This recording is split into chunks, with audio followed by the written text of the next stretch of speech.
En 1315, un ejército de Gran Bretaña invade Irlanda. Compuesto de 6.000 aguerridos veteranos, era una de las fuerzas extranjeras más poderosas que habían puesto nunca un pie en el país. Pero no era un ejército inglés. Sus recios soldados, envueltos en cota de malla, eran escoceses, mercenarios y combatientes de las tierras altas y las islas occidentales. Su comandante era Eduardo de Bruce, hermano de Roberto de Bruce, rey de los escoceses. ¡Presenten armas! Tenían un solo objetivo: echar a los ingleses y poner a Eduardo de Bruce en el trono de Irlanda.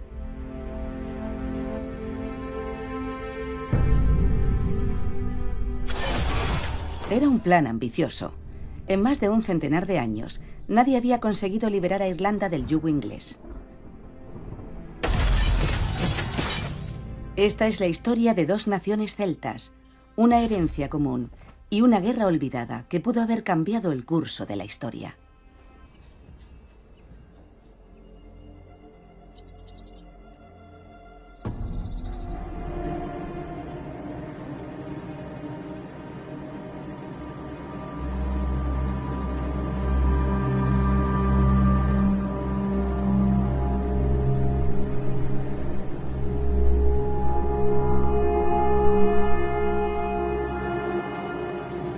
¡Abrid las puertas! ¡Abrid las puertas! ¡Abrid las puertas!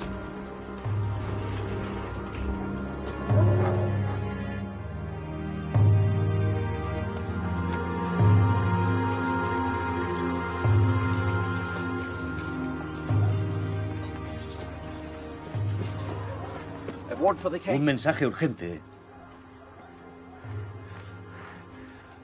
para el rey Roberto. ¿Qué mensaje? Sire, el rey inglés ha muerto.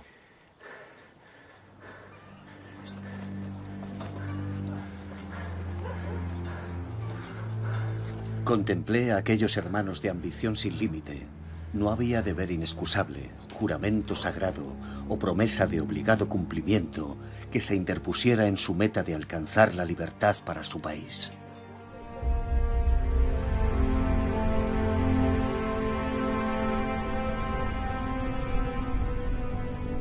La historia de Irlanda y Escocia hace 700 años es una historia de rebelión contra la tiranía. En aquel tiempo, las naciones celtas se enfrentaban a un enemigo despiadado que parecía dispuesto a someter palmo a palmo toda Gran Bretaña e Irlanda.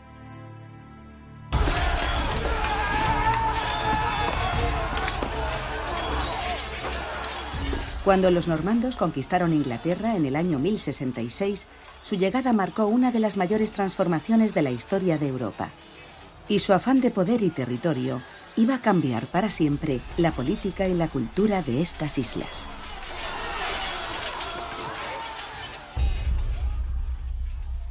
Los normandos procedían del norte de Francia, donde habían sido empleados en la construcción de castillos y entrenados para la caballería pesada. Traen consigo esa tecnología militar cuando conquistan Inglaterra en 1066 y les sigue acompañando cuando se trasladan a Escocia invitados por la dinastía, y a Gales e Irlanda como conquistadores. Pero les movía un impulso irracional, maligno, un afán irresistible por dominar. Quieren poseer lo que tenían y además lo que poseían los demás.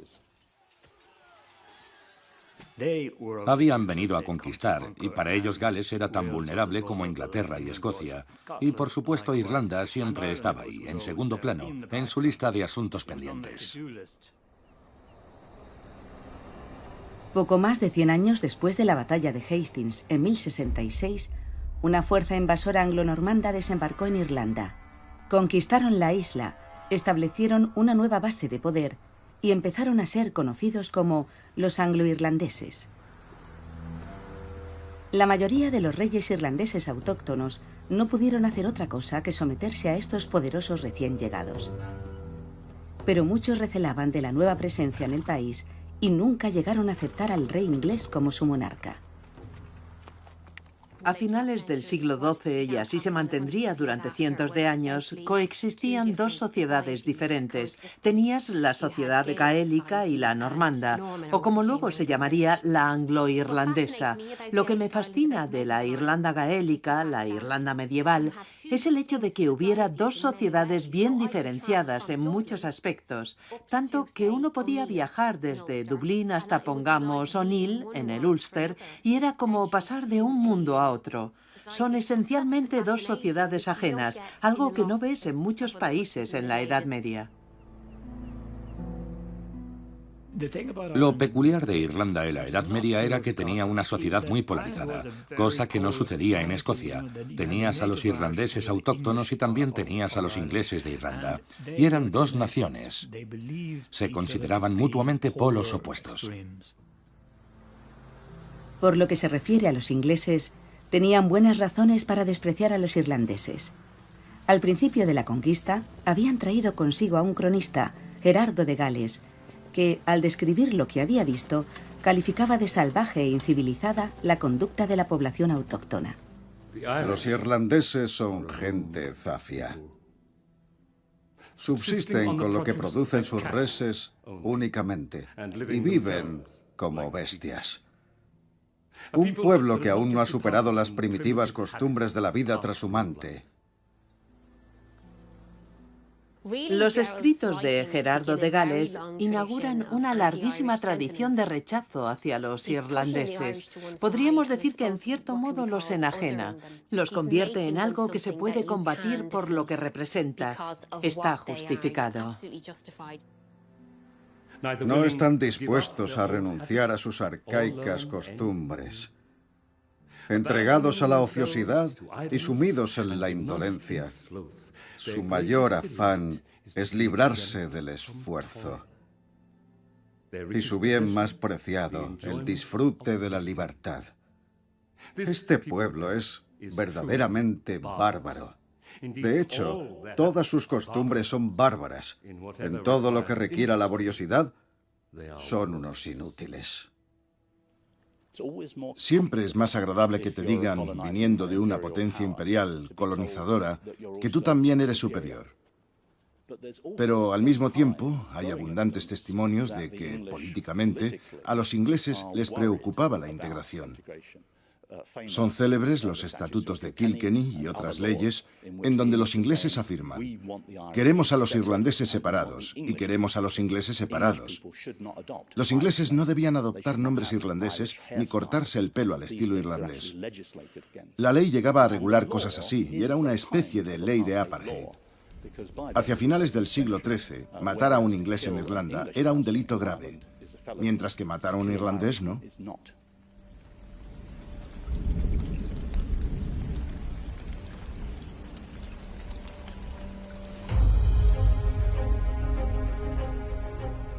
Los irlandeses autóctonos tenían mucha más afinidad con sus primos celtas de Escocia. Ambos territorios tenían una historia común que se remontaba muchos siglos atrás. En esa historia común, los irlandeses fueron los agresores y colonizadores. Desde aproximadamente el siglo III después de Cristo, conquistaron grandes extensiones del territorio vecino hacia el noreste. Los escoceses eran originariamente irlandeses. Se asentaron en lo que ahora es Escocia a principios de la Edad Media. El reino de los escoceses fue un reino irlandés, Dal Riata en gaélico. Hasta el año 1000, decir escocés era referirse a alguien de Irlanda. Los primeros irlandeses que se asentaron en Escocia eran conquistadores. Tendemos a imaginarnos a Irlanda como el lado invadido de la conquista, pero la gente de Dal Riata, que se asentó en la costa occidental de Escocia, vino a conquistar territorio. Y cuando empezó a ser como una pequeña provincia de Irlanda, solo separada por el Canal del Norte, la iglesia irlandesa también se extendió allí. Los invasores llevaban una espada en una mano y una Biblia en la otra. San Columba y otros monjes irlandeses contribuyeron a difundir el cristianismo en Escocia. Las gentes que vinieron a Escocia, con célebres ejemplos como San Columba, pertenecían a dinastías irlandesas. El rey de los escoceses descendía de la realeza irlandesa. Así que hablamos de una suerte de mundo gaélico con una continuidad absoluta desde Cork hasta Argyll. Los vínculos entre ambos territorios eran más fuertes en el Ulster y en Escocia Occidental. Lejos de ser un obstáculo, el mar contribuía a forjarlos. El Canal del Norte podía cruzarse en solo 2 horas en un birlinn, una pequeña galera escocesa parecida al barco vikingo. Estas naves solían utilizarse para transportar soldados entre el Ulster y Escocia.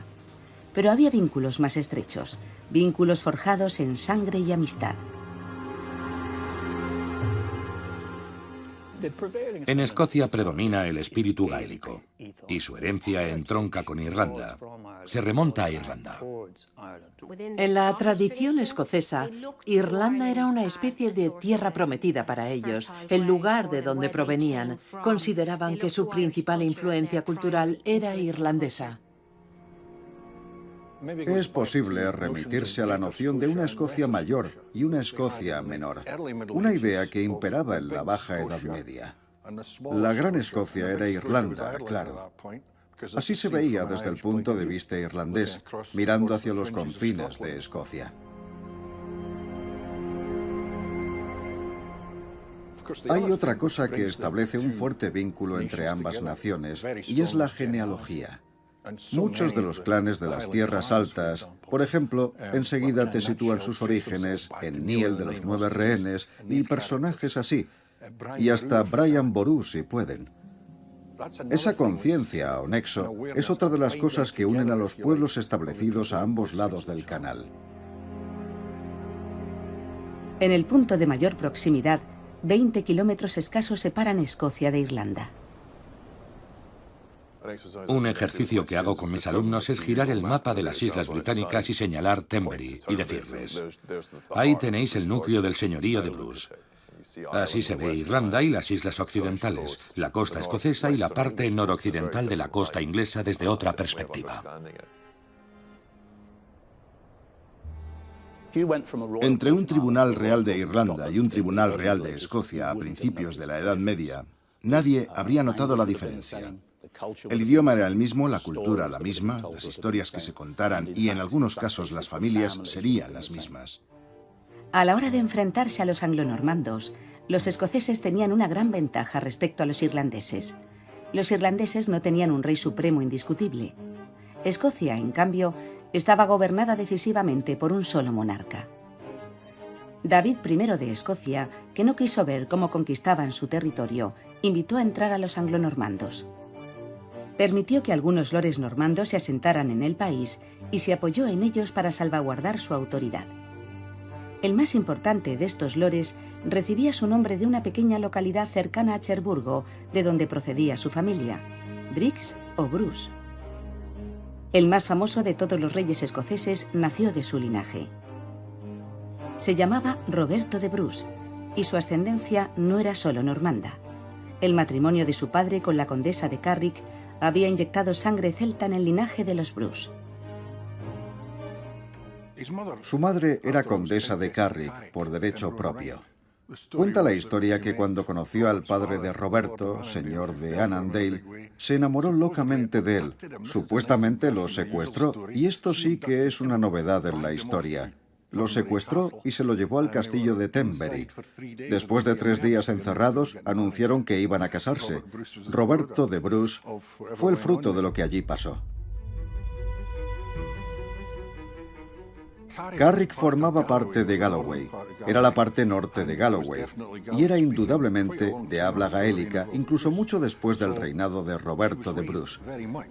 Por tanto, Roberto se crió en una zona celta o de habla gaélica de Escocia.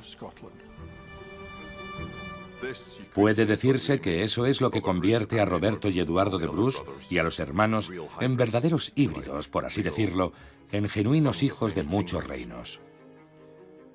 Cada vez estoy más convencido de que era una especie de búsqueda de un lugar para Bruce. Sería educado por su abuelo y su padre. como probablemente también lo fueron sus hermanos, para tener cierta categoría real, una posición política superior. Roberto podía aspirar a ser rey de Escocia porque estaba emparentado con un pretendiente anterior al trono. En 1302 reforzó su posición casándose con Isabel, hija de Ricardo de Ver, conde del Ulster y uno de los jefes anglo-irlandeses más poderosos. Ricardo de Ver tenía una hija muy cualificada, Isabel, criada aquí en Greencastle. Así que Eduardo I y el que en definitiva era uno de sus mejores amigos, Ricardo de Ver, pactaron un acuerdo de matrimonio entre Roberto de Bruce e Isabel de Ver. Es posible que el propio Eduardo I usara ese matrimonio como reclamo. Era una manera de tener a uno de los lores que mandaban en el suroeste de Escocia, parte de ese mundo marítimo irlandés, como aliado de Ver, conde del Ulster, y estabilizar así la situación irlandesa. Mientras que Roberto abrigaba el deseo de llevar la corona, Eduardo I tenía sus propios planes para Escocia. Eduardo I era un monarca ambicioso y despiadado, con un éxito arrollador. Y cuando decide, en torno a 1290, que ha llegado el momento de establecer de una vez por todas que él es el Lord Supremo de Escocia, ya no dejará ni un solo momento de hacer esa reclamación. Lo está transformando en otra Irlanda, otro Gales, una tierra, no un terreno. Y pienso que por eso no tarda en convertirse en un personaje muy odiado. Ahora ya existe diferencia entre un escocés y un inglés, y Eduardo la marca. Los calificativos que usarán después los escoceses para definir a los ingleses, arrogantes, presuntuosos, sobrados, se atribuyen en primer lugar al propio Eduardo. Algunos se negaron a arrodillarse. Entre ellos había un joven patriota llamado William Wallace, que libró una desesperada guerra de guerrillas contra la dominación inglesa. Roberto de Bruce se cubrió las espaldas. Primero apoyó a Wallace y después apoyó a Eduardo, pero su máxima preocupación era su propia aspiración al trono escocés.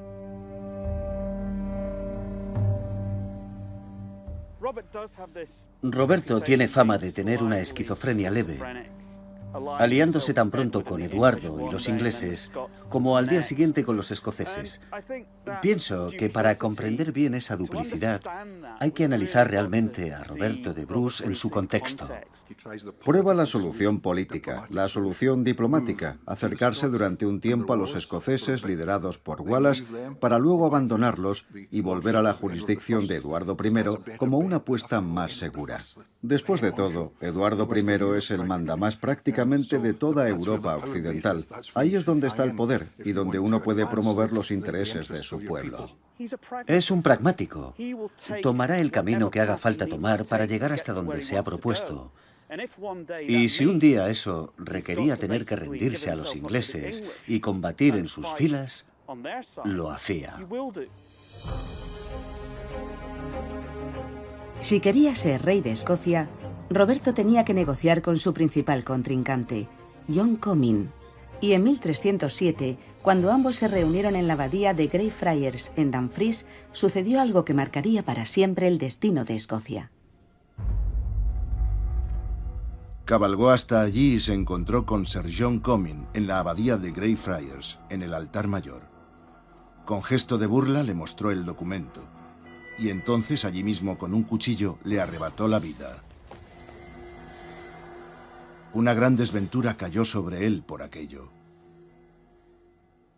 La muerte de Comyn es bastante desconcertante en cuanto a la posición de la Iglesia, porque lo que hay que entender es que cuando Bruce mata a Comyn, lo hace en el altar de la iglesia de Greyfriars, en Dumfries.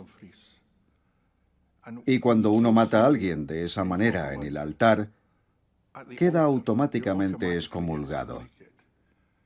Por eso resulta sorprendente que Bruce aparentemente contara con tanto apoyo de la Iglesia escocesa, porque cabía esperar todo lo contrario, que le hubieran demostrado su absoluto desprecio, rechazándolo por hereje y por haberse condenado al infierno. Sin embargo, por alguna razón no lo ven así. Bruce concita en torno a él un talento extraordinario. Y me parece extraño. Esa acción, ya fuera un asesinato premeditado o un arrebato de ira en medio de una discusión, es la que marca el punto de inflexión. Debe tomar una decisión allí mismo. O sale huyendo y se convierte en fugitivo, o agarra el toro por los cuernos y apuesta por el trono.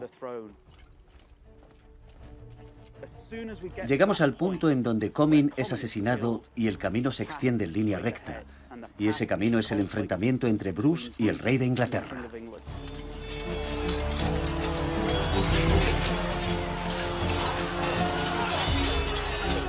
Con el apoyo de la Iglesia escocesa, Roberto se había autoproclamado rey de los escoceses.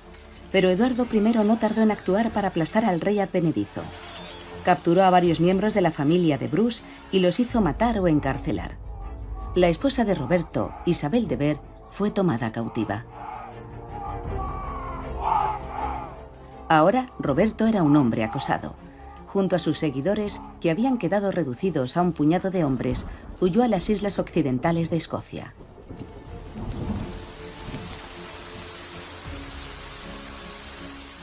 Ya casi era invierno y tenía tantos enemigos a su alrededor que todo el país le hacía la guerra. Tan terribles infortunios hubieron de afrontar allí, hambre, frío, lluvia implacable, que nadie que viva podría contarlo todo.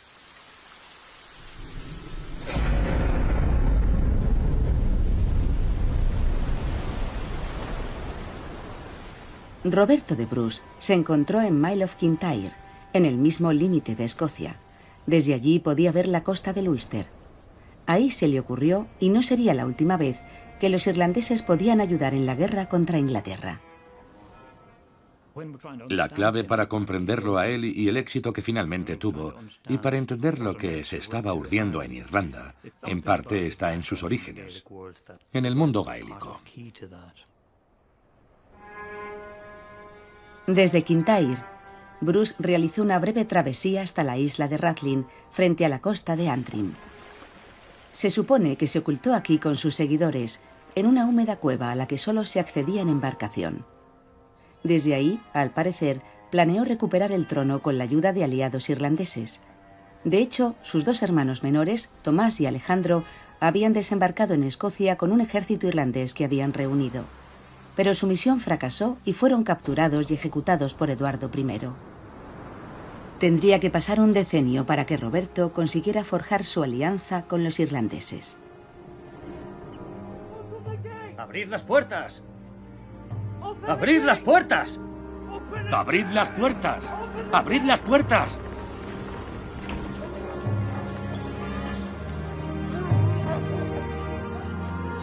En julio de 1307 muere el rey Eduardo I y de golpe desaparece el mayor obstáculo para la libertad escocesa.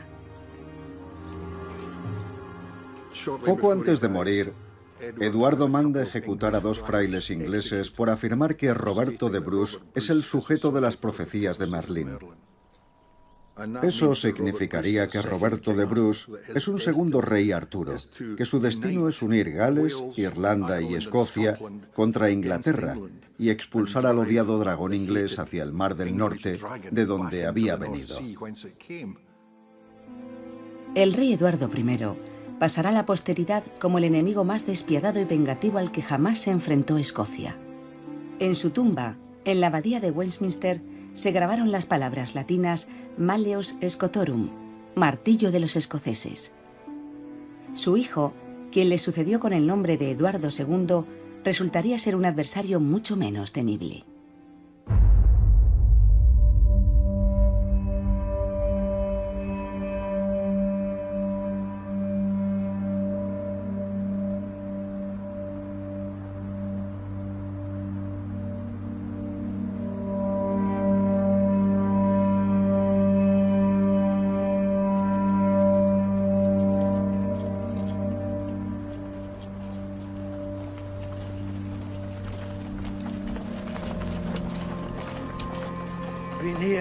No abandones a tus camaradas sobrevivientes que aún luchan por la gloria.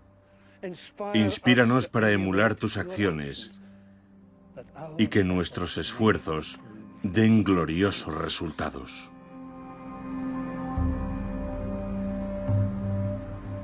En 1314, un ejército capitaneado por Roberto de Bruce entró en batalla con los ingleses. El combate tuvo lugar al sur de Stirling, cerca de un arroyo llamado Bannockburn.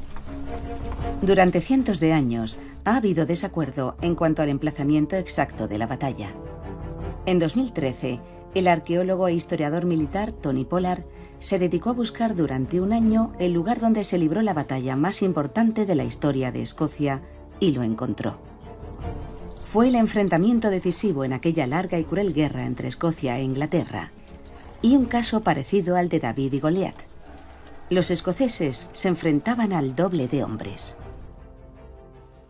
Antes de la batalla, Eduardo había dirigido el asedio del castillo de Stirling, y este asedio fue el desencadenante de la batalla. Es este asedio el que lleva al ejército inglés a desplazarse hacia el norte. Por tanto, tenemos aquí 3 grandes divisiones de hombres bien entrenados que, en definitiva, representan un triunfo arrollador del hombre común. Estos hombres van a pie. Muchos de ellos son simples comuneros, campesinos, habitantes de pequeñas localidades. Y para los ingleses, que en la base de su ejército tienen a la nobleza, hombres a lomos de caballos prohibitivos, vistiendo armaduras último modelo, tuvo que ser humillante. Fueron literalmente obligados a arrodillarse. Los escoceses les obligaron a morder el polvo. Fue una absoluta catástrofe para los ingleses.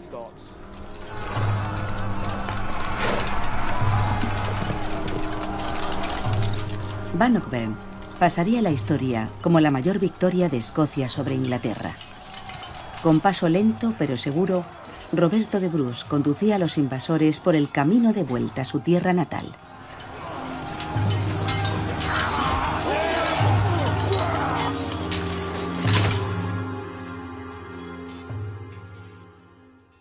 Los historiadores escoceses tienden a pasar por alto la trascendencia de Bannockburn. En realidad, debería considerarse el momento culminante de la carrera de Bruce, pero tendrán que pasar 16 años más para que los ingleses lleguen a reconocerle el título de rey de los escoceses. Roberto de Bruce buscaba que los ingleses reconocieran la independencia de Escocia. Pero quería algo más, que reconocieran la independencia de Escocia y a él como su rey. Y eso no había variado un ápice después de Bannockburn. Así que probablemente estaría sacudiendo la cabeza preguntándose qué podía hacer ahora. Tuvo que ser muy deprimente. Y parece que fue esa una de las razones por las que decidió abrir nuevos frentes en la guerra contra los ingleses después de Bannockburn. A pesar de la gran victoria escocesa, hubo otro capítulo crítico en la historia de la guerra contra los ingleses. Pero esta parte de la historia se desarrollaría no en Escocia, sino en Irlanda. Los colonos anglo-irlandeses del país probablemente se sintieron desolados al saber que aquel escocés advenedizo había derrotado a su rey. En la Irlanda gaélica, a todo el mundo le parecería una noticia magnífica.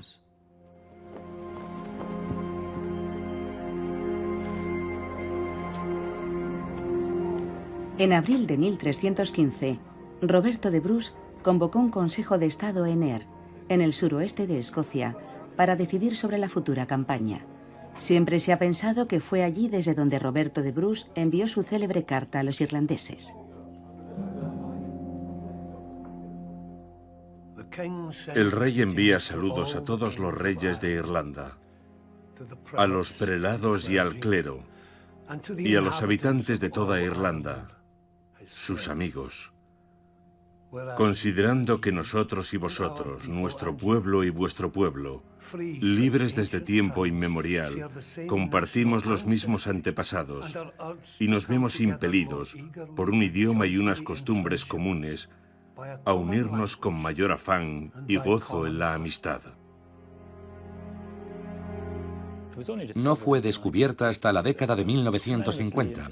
Es una carta tremendamente interesante de Roberto de Bruce, un llamamiento imperioso a los irlandeses para que sumen fuerzas con los escoceses. Una invocación del vínculo ancestral que existe entre ambos. Pero, ¿y si la carta corresponde a un periodo muy anterior? ¿Siempre había estado en el ánimo de Roberto de Bruce unificar las naciones celtas? Sean Duffy, del Trinity College de Dublín, cree que la carta fue escrita hacia el año 1306, cuando Roberto y sus seguidores estaban en la isla de Rathlin. Si se analiza la letra pequeña de la carta, sus enviados son dos hombres llamados T y A. Solo indicó las iniciales porque era la manera de que la carta sobreviviera. Casi seguro que los enviados a los que se refería Roberto en su carta eran sus hermanos, Tomás y Alejandro. Y por tanto la misiva dataría del invierno de 1306-1307, cuando estaba atravesando tantas dificultades y se aferraba al trono de Escocia. Necesitaba una alianza con los irlandeses para sumar fuerzas frente a los ingleses.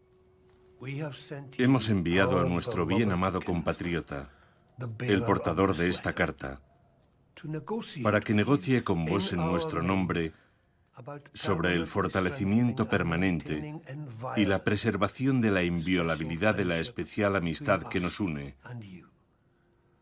para que, con la voluntad de Dios, nuestra nación sea capaz de recuperar su libertad secular. Hay quien piensa que la carta de Roberto de Bruce, que era de origen predominantemente anglo-normando, era un ejercicio de puro cinismo. ¿Cómo se atrevía a hablar de nuestra nación, los escoceses y la nación irlandesa, y nuestra lengua común, como si él hablara la lengua gaélica y estuviera imbuido de todo lo gaélico? La carta es auténtica. En mi opinión, fue enviada justo al comienzo de su reinado. Pienso que con ella logró un gran respaldo en Irlanda y que, por tanto, tenemos que aceptar que había un lado gaélico en el personaje de Roberto de Bruce. Pienso que la existencia de este documento, y creo que en esto Son lleva razón, indica que ya había un entendimiento antes de la carta, que ya existía cierto sentido de lo que podría ser una nación. Es muy contundente. Tiene la categoría de declaración, por así decirlo, si es que existía algo que pudiera considerarse la nacionalidad gaélica como tal. Aquí la cuestión es si debemos usar un término actual para describir un concepto del pasado, cuando ellos mismos no tenían una palabra para designarlo. Ese es el problema. Por tanto, si nacionalismo es una palabra que no aparece en la lengua inglesa hasta el siglo XIX, ¿podemos aplicarla a la gente que vivía en el siglo XIII o XIV? Pero si no es nacionalismo de lo que estamos hablando, sería lo mismo con otro nombre.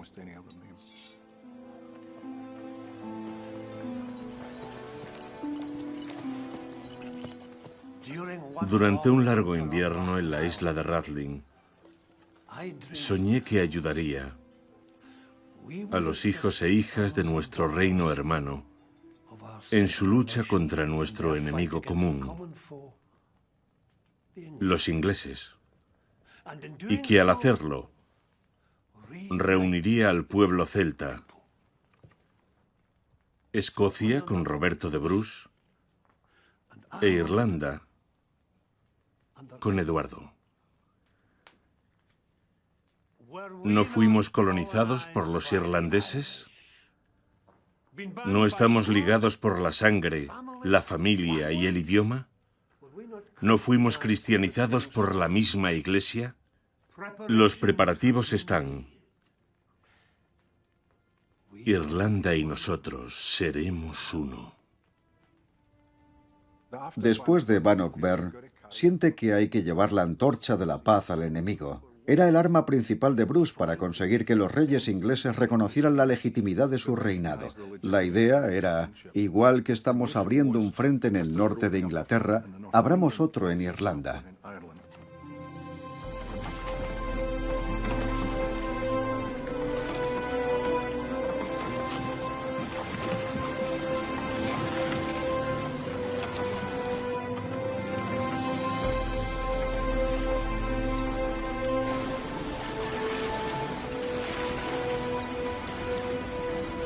Reunió a hombres de enorme valentía y el siguiente mes de mayo embarcó en Ayr y puso rumbo directo a Irlanda. Acometían un gran proyecto cuando, siendo tan pocos los que allí había, se disponían a conquistar toda Irlanda donde encontrarían a muchos miles armados para enfrentarse a ellos. Y aunque eran pocos, eran valientes.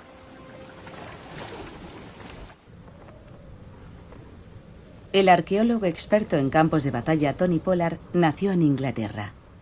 Sus abuelos son de Irlanda y él vive y trabaja en Escocia. Es un ejemplo de los estrechos vínculos que unen a los tres pueblos.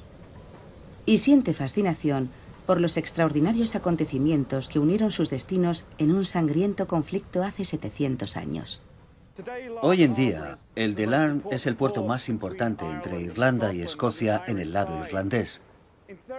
En 1315 debió de ser donde se concentró el ejército escocés de Eduardo de Bruce tras desembarcar en las playas que se extienden por esta costa. Unos 6.000 hombres a bordo de 300 embarcaciones, según cuentan. Eran birlings, los barcos encargados de las transacciones diarias entre Irlanda y Escocia, y dado que recorrían de arriba abajo la costa occidental de Escocia, eran una visión frecuente.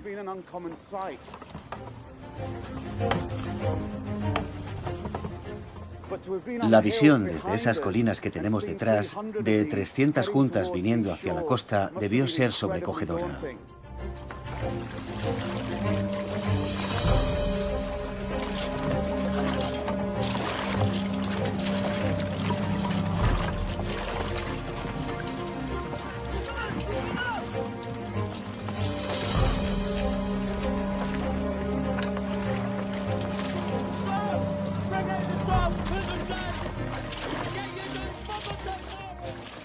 Se usaba la amenaza de los escoceses para dar miedo. Vendrán los escoceses y te llevarán. Pero aquel mes de mayo ya no les separaba una franja de terreno, sino que estaban ahí. Toda la comunidad anglo-normanda entró en pánico. En ningún momento pensaron que terminarían luchando contra los escoceses en su propia casa. Cuando aquellos 6.000 hombres llegaron a Antrim, fue como si su peor pesadilla se hiciera realidad.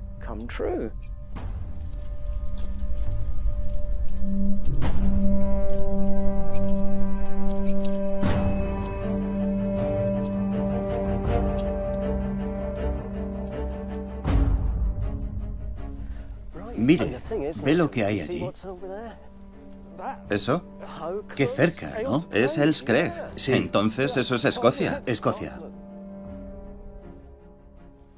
Estamos en la colina que domina Larne, en la costa, y se cuenta que aquí es donde tuvo lugar la primera batalla de la campaña. Cierto, aquí fue donde Sir Thomas Mandeville reunió a todos los lores normandos del Ulster, los Bisset, los Savage, los Logan, y los reúne aquí porque desde aquí podía ver Larne.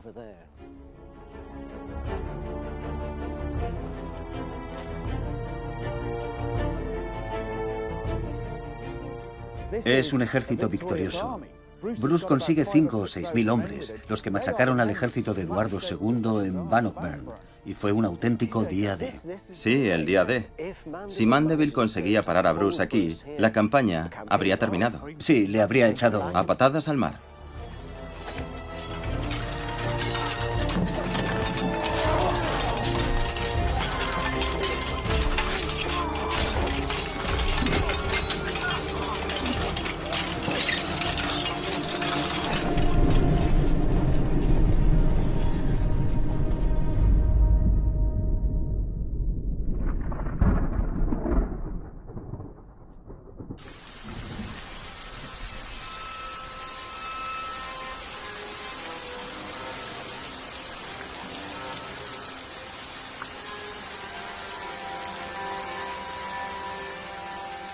Eduardo de Bruce sabía que podía contar con algunos aliados en Irlanda.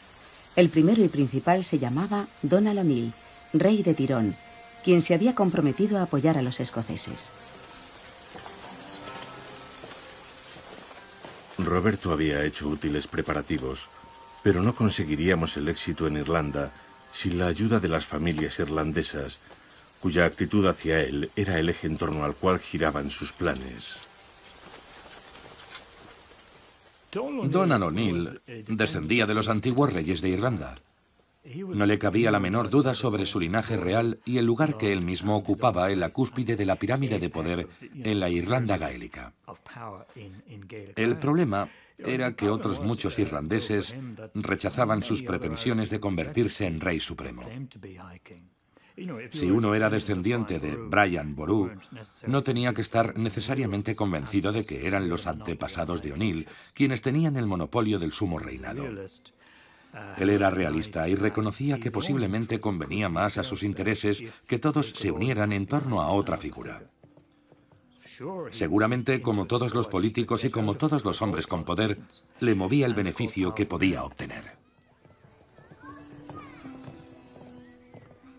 Aunque la morada del irlandés sea pobre y su espacio reducido, él ve su pequeña parcela como la parcela de todos. No hay palacio de ningún príncipe que ponga en evidencia la insignificancia de su humilde lecho. Digno de este mundo es el hombre que se regocija en él y lo aprovecha al máximo.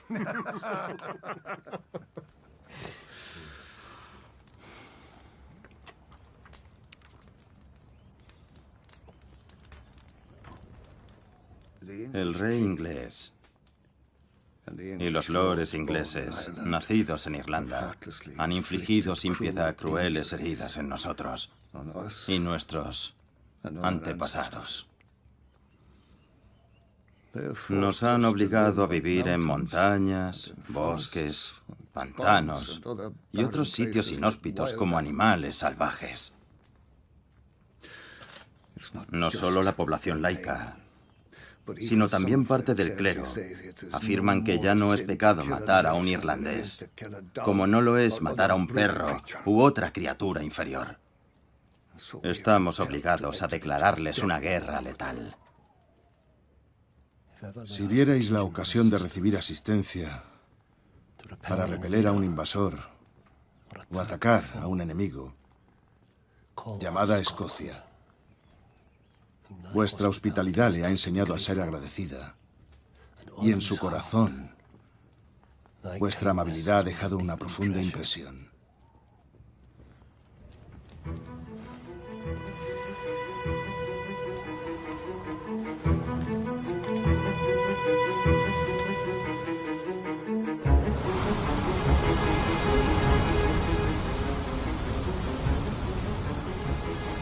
Hoy, Carrickfergus es una ciudad satélite de Belfast.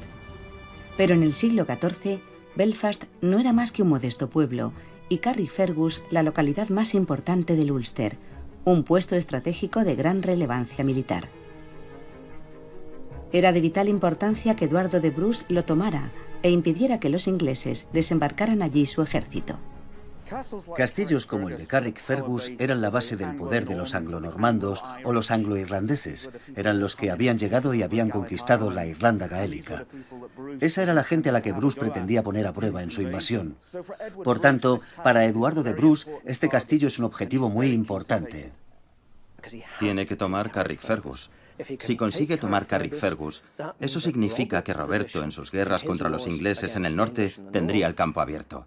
Si logran tomar Carrickfergus, toda la zona del Mar del Norte será suya. Y probablemente toda la zona marítima que se extiende hasta Bristol. Y si uno corta ese canal, habrá conseguido prácticamente interrumpir las rutas de suministro de Eduardo II. Seguramente un objetivo de la invasión irlandesa sería dañar como fuera las rutas de suministro y perjudicar a las fuentes de suministro inglesas. Si conseguías interrumpir esa línea de aprovisionamiento, sobre todo en tiempos de hambruna, podías hacer estragos en las vías de apoyo al enemigo. Y pienso que Irlanda era... bueno, era sabido que Irlanda era como un gran cesto de pan para los ingleses. Los escoceses tomaron Carrickfergus sin mucha dificultad. La conquista del castillo fue una empresa más difícil. Eduardo de Bruce no tenía los medios necesarios para tomar el castillo al asalto, así que lo rodeó y se dispuso a someter a su guarnición mediante el hambre. Cuando Eduardo de Bruce llega a Irlanda en 1315, se siente comprometido con la causa de Carrickfergus. De hecho, mientras está aquí, alrededor de una docena de jefes gaélicos e incluso reyes menores se presentan ante él y lo proclaman rey supremo de Irlanda.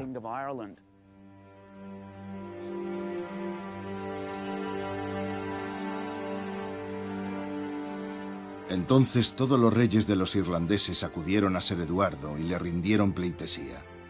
Ahora estaba bien posicionado para conquistar todo el territorio. Tenía de su parte a los irlandeses y al Ulster. Salve Eduardo de Bruce, rey supremo de toda Irlanda. Una vez que Eduardo es proclamado rey supremo de Irlanda, muchos líderes gaélicos deciden apoyar la invasión de Bruce. Aliarse a un rey escocés en Irlanda era preferible a apoyar a un rey inglés ausente. Los Bruce tenían aliados irlandeses que les convencieron de que el plan podía funcionar. Los irlandeses querían echar a los ingleses, pero se habían revelado incapaces de unirse tras una sola figura en Irlanda.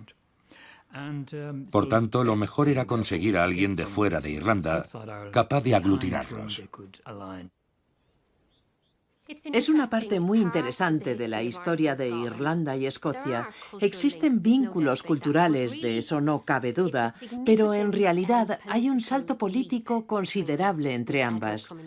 Eduardo llega y reclama la suprema corona, y habrá quien diga que estuvo mal aconsejado, que fue una maniobra política de prestidigitación, pero yo pienso que en realidad indica que había un reconocimiento, aunque fuera político, un reconocimiento de que había una posibilidad, de que había algo que él podía impulsar. Los vínculos eran sólidos y se habían mantenido desde la Baja Edad Media. La invasión tomó por sorpresa a los anglo-irlandeses, que además reaccionaron con lentitud. El rey inglés ordenó a su representante en Dublín, Edmund Butler, que reuniera a los lores anglo-irlandeses y formara un ejército. El más poderoso de estos lores era Ricardo de Ver, conde del Ulster. Era, además, el suegro de Roberto de Bruce. Los escoceses marcharon hacia el sur atravesando las tierras de Ver en el Ulster hasta llegar a un desnivel entre Slievelgalion al oeste y los montes Cooley al este. Esta zona se conoce como el Paso de Moiri y todavía hoy constituye un importante pasillo entre el norte y el sur de Irlanda. Eduardo de Bruce estaba siendo conducido a Leinster por gente que tenía antiguas cuentas pendientes con lores anglonormandos locales. La familia anglonormanda de mayor renombre era la de los de Verdon, con extensas propiedades en las áreas de Meath y Louth. Los de Verdon habían impuesto un violento régimen al pueblo, basando su reinado local en el miedo y la extorsión. Este era el castillo de la familia de Verdon, que sería una pieza realmente importante en la lucha contra la invasión escocesa.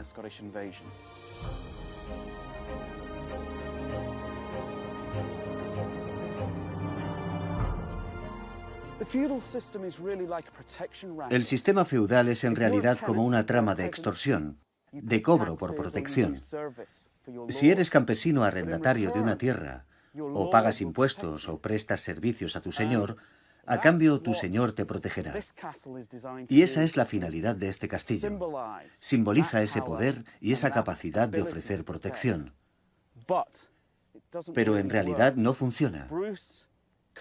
Bruce llega hasta aquí desde el Ulster con su ejército.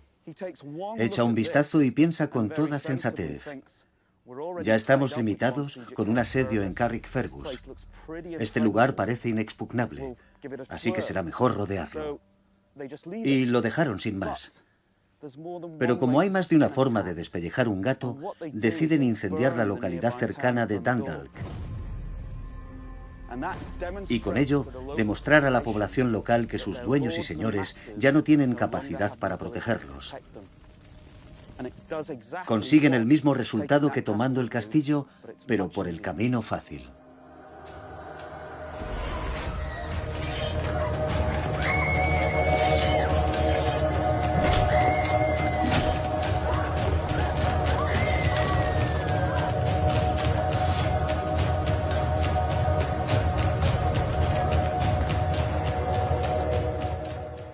Dundalk sufrió muchísimo durante la invasión de Bruce, que pienso que no fue indiscriminada, sino porque era un feudo de los de Verdon. Si nos fijamos en todos los lugares que atacaron, normalmente había detrás una razón política local. No es que barrieran Irlanda con bombardeos indiscriminados ni nada parecido.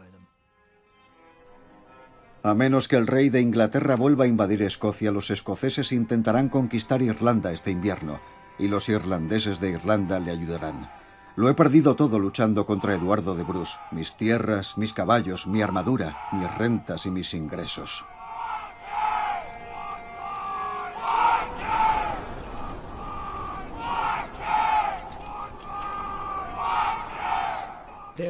Apenas hubo oposición concertada contra Eduardo de Bruce.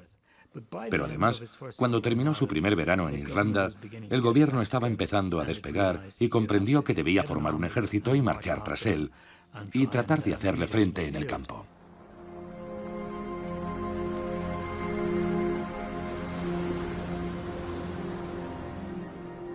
Ricardo de Vere era conde del Ulster. Creó un reino casi inexpugnable, invencible para él. Es uno de los magnates anglonormandos más poderosos de la isla. Controla tierras en Connacht, controla la mayor parte del territorio aquí, en el Ulster. Es él quien dice al gobernador principal, Edmund Butler, que quiere enfrentarse en persona a Bruce. Tengo aquí una fuerza propia de 20 batallones. Es lo bastante grande para expulsar a un número equivalente de hombres del país, o para matarlos en él. Quiere regresar al Ulster y luchar para arrebatárselo a los Bruce, porque para él es casi un agravio personal. Es su yerno diciendo, voy a enviar allí a mi hermano para arrebataros vuestro reino particular. Y Ricardo de Vere contestándole en la práctica, no voy a tolerarlo. Y piensa, voy a marchar desde Connacht, unirme a mis aliados gaélicos y derrotar a Bruce en mi propio terreno.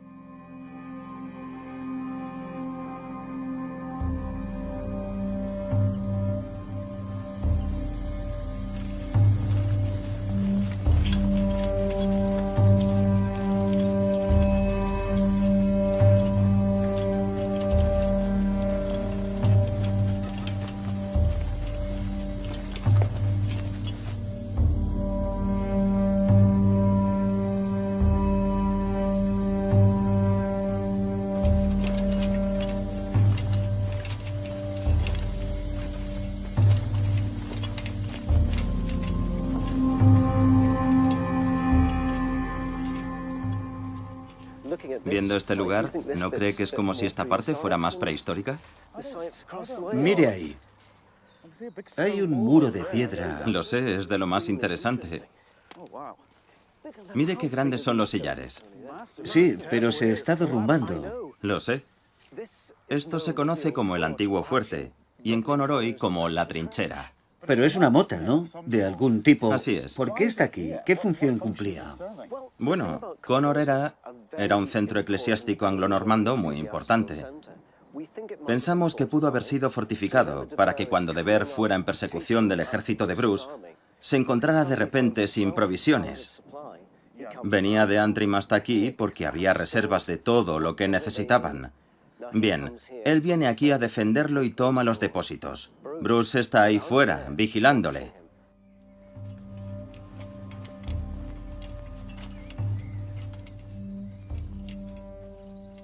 De Vere viene con un aliado irlandés, Phelim O'Connor. Sin embargo, O'Connor, que está a medio camino de la campaña de persecución, vuelve sobre sus pasos hasta Connacht. Así que de Vere se queda con las ganas. Sir Philip Mowbray es quien realmente organiza a los escoceses para que vayan y ondeen sus banderas. Provoca así a los anglonormandos para que salgan a darle caza. De Vere ve las banderas y parte en esa dirección, siendo alcanzado por el flanco. Bruce ve la batalla y decide intervenir. Fue una de las peores y más sangrientas campañas. Como arqueólogo me pareció muy interesante. Dice, el campo estaba cubierto de armas, brazos y cadáveres.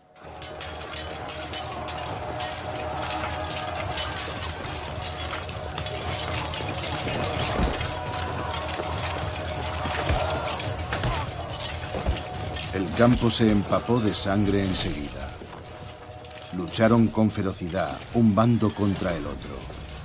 Se asestaron tan terribles golpes con palos y con piedras que fue horripilante de ver.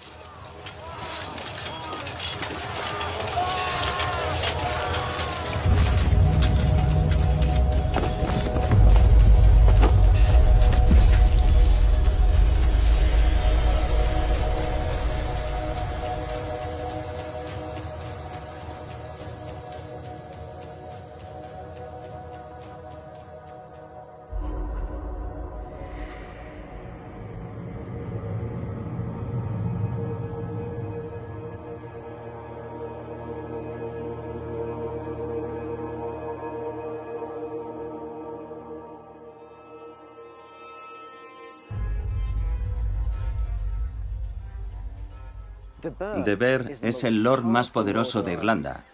Es hermano de batalla de Eduardo I. Estuvo en Bannockburn. Tiene mentalidad militar. Es un buen guerrero. Pero, aunque aquí se presenta como un ser todopoderoso tras la batalla de Connor, su poder ha quedado prácticamente destruido. Se va de aquí destrozado. Después de Connor, el Ulster es escocés. Ya no es en absoluto una propiedad de Ver. Si antes pensaba que podía enviar un mensaje a los Bruce, ese «alto ahí, este es mi feudo», lo que al final sucede es que tiene que abandonar el Ulster. Huye del Ulster. Los anales de Connacht se refieren a él con nostalgia, como un alma errante, de una tierra a otra, sin tierras y sin poder.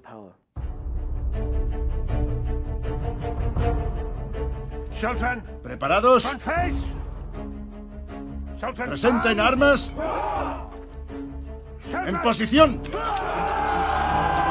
Irlanda era solo un frente en la guerra que libraba Roberto de Bruce contra los ingleses.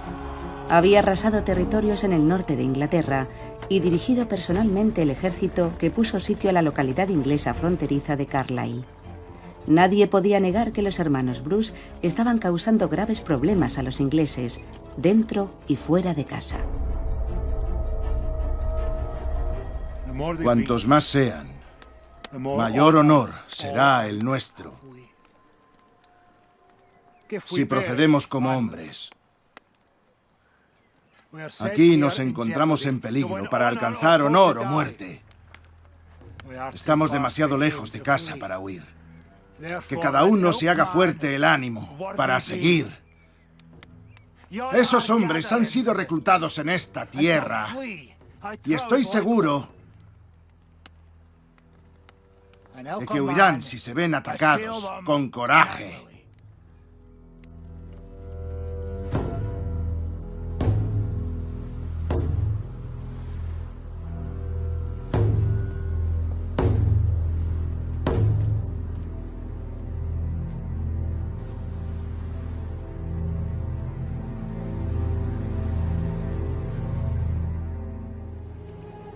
Pero si el cielo descarga su ira sobre mí y los míos, ¿qué será de nosotros?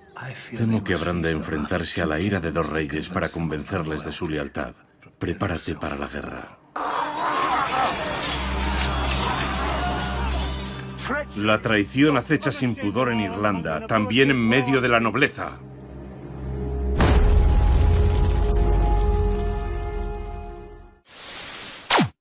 Realmente dos sociedades ajenas, algo que no ves en muchos países en la Edad Media. Lo peculiar de Irlanda en la Edad Media era que tenía una sociedad muy polarizada, cosa que no sucedía en Escocia. Tenías a los irlandeses autóctonos y también tenías a los ingleses de Irlanda. Y eran dos naciones. Se consideraban mutuamente polos opuestos. Por lo que se refiere a los ingleses, tenían buenas razones para despreciar a los irlandeses. Al principio de la conquista, habían traído consigo a un cronista, Gerardo de Gales, que, al describir lo que había visto, calificaba de salvaje e incivilizada la conducta de la población autóctona. Los irlandeses son gente zafia. Subsisten con lo que producen sus reses únicamente y viven como bestias. Un pueblo que aún no ha superado las primitivas costumbres de la vida trashumante. Los escritos de Gerardo de Gales inauguran una larguísima tradición de rechazo hacia los irlandeses. Podríamos decir que en cierto modo los enajena, los convierte en algo que se puede combatir por lo que representa. Está justificado. No están dispuestos a renunciar a sus arcaicas costumbres. Entregados a la ociosidad y sumidos en la indolencia, su mayor afán es librarse del esfuerzo. Y su bien más preciado, el disfrute de la libertad. Este pueblo es verdaderamente bárbaro. De hecho, todas sus costumbres son bárbaras. En todo lo que requiera laboriosidad, son unos inútiles. Siempre es más agradable que te digan, viniendo de una potencia imperial colonizadora, que tú también eres superior. Pero al mismo tiempo hay abundantes testimonios de que, políticamente, a los ingleses les preocupaba la integración. Son célebres los estatutos de Kilkenny y otras leyes en donde los ingleses afirman: queremos a los irlandeses separados y queremos a los ingleses separados. Los ingleses no debían adoptar nombres irlandeses ni cortarse el pelo al estilo irlandés. La ley llegaba a regular cosas así y era una especie de ley de apartheid. Hacia finales del siglo XIII, matar a un inglés en Irlanda era un delito grave, mientras que matar a un irlandés no.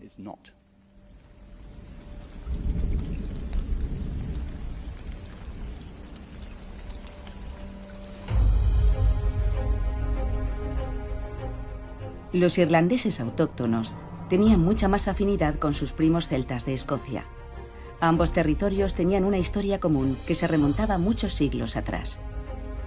En esa historia común, los irlandeses fueron los agresores y colonizadores.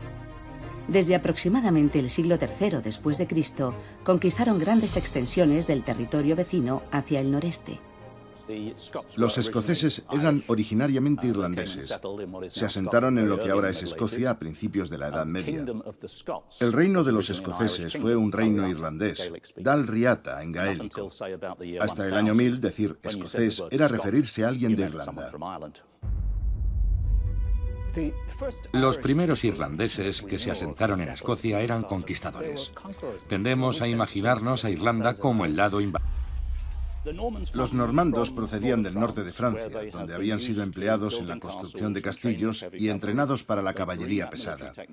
Traen consigo esa tecnología militar cuando conquistan Inglaterra en 1066 y les sigue acompañando cuando se trasladan a Escocia invitados por la dinastía, y a Gales e Irlanda como conquistadores.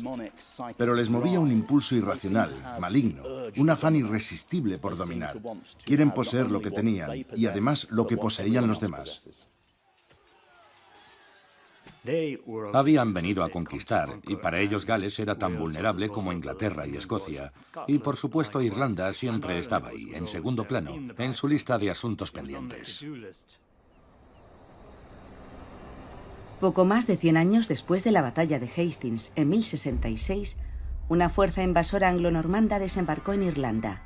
Conquistaron la isla, establecieron una nueva base de poder y empezaron a ser conocidos como los anglo-irlandeses. La mayoría de los reyes irlandeses autóctonos no pudieron hacer otra cosa que someterse a estos poderosos recién llegados. Pero muchos recelaban de la nueva presencia en el país y nunca llegaron a aceptar al rey inglés como su monarca. A finales del siglo XII, y así se mantendría durante cientos de años, coexistían dos sociedades diferentes. Tenías la sociedad gaélica y la normanda, o como luego se llamaría, la anglo-irlandesa. Lo que me fascina de la Irlanda gaélica, la Irlanda medieval, es el hecho de que hubiera dos sociedades bien diferenciadas en muchos aspectos, tanto que uno podía viajar desde Dublín hasta, pongamos, O'Neill, en el Ulster, y era como pasar de un mundo a otro. Son esenciales.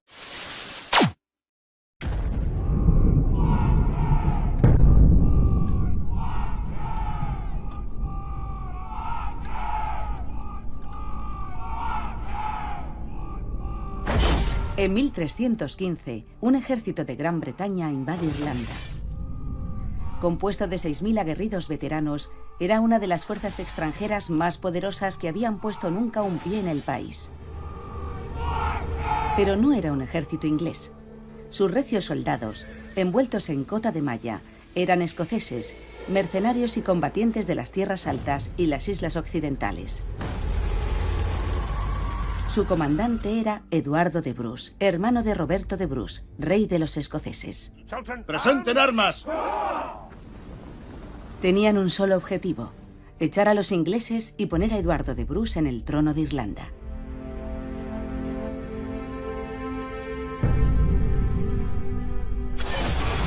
Era un plan ambicioso. En más de un centenar de años, nadie había conseguido liberar a Irlanda del yugo inglés. Esta es la historia de dos naciones celtas, una herencia común y una guerra olvidada que pudo haber cambiado el curso de la historia.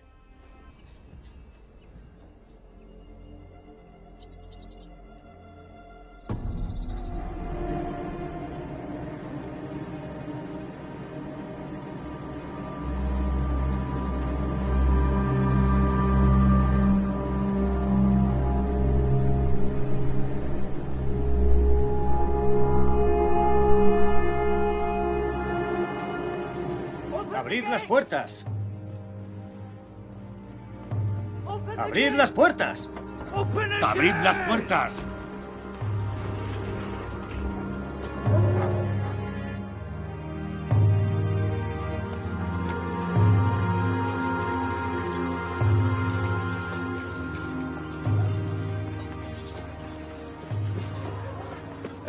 Un mensaje urgente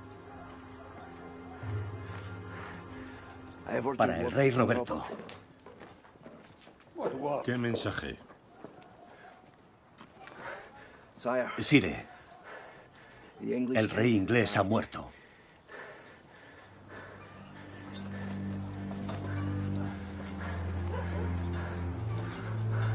Contemplé a aquellos hermanos de ambición sin límite.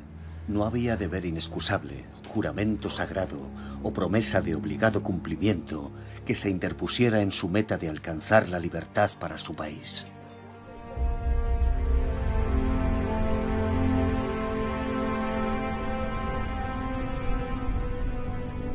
La historia de Irlanda y Escocia hace 700 años es una historia de rebelión contra la tiranía. En aquel tiempo, las naciones celtas se enfrentaban a un enemigo despiadado que parecía dispuesto a someter palmo a palmo toda Gran Bretaña e Irlanda.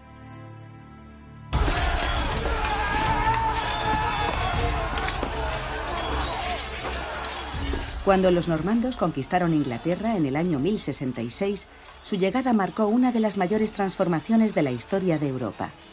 Y su afán de poder y territorio iba a cambiar para siempre la política y la cultura de estas islas.